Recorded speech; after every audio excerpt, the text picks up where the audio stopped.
Hi everyone, this is Sue from English Today. Welcome back to another of our language lessons whereby we give you 5 quick tips in under 5 minutes.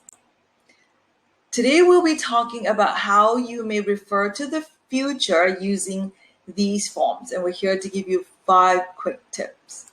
Tip number 1 is to think about the time. So think about whether you're talking about an activity or an event that happened in the past, something that's happening now, or you're trying to refer to a predicted event or a planned arrangement in the future. And if that's the case, the second tip is for you to consider the aspect.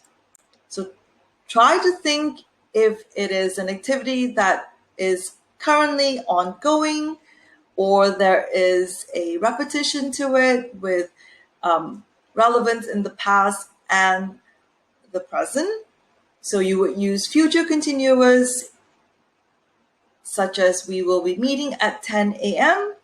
to talk about an action in progress at a future time, or you would use a future perfect, we will have met by 11 a.m.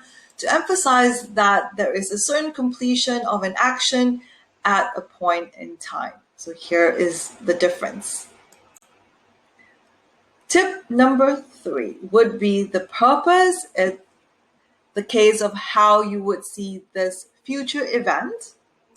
So this would impact how you would structure your utterances or your words.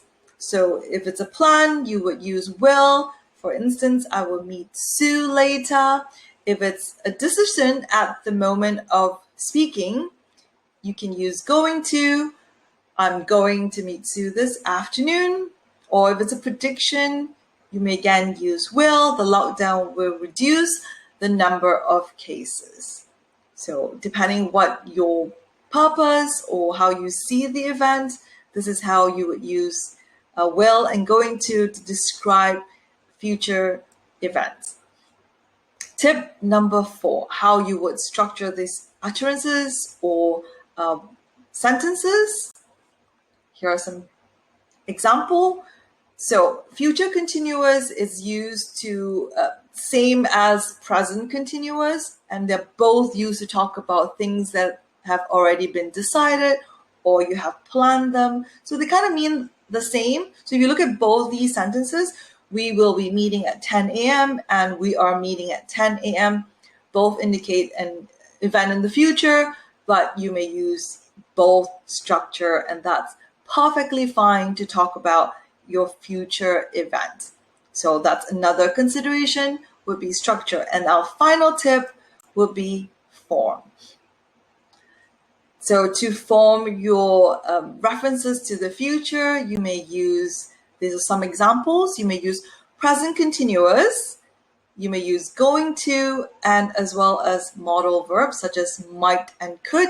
So here are some examples of sentences you may use to talk about the future. We will see you at 10 a.m. tomorrow. Sue is going to record a video. And modal verbs, I might be late. I could help later.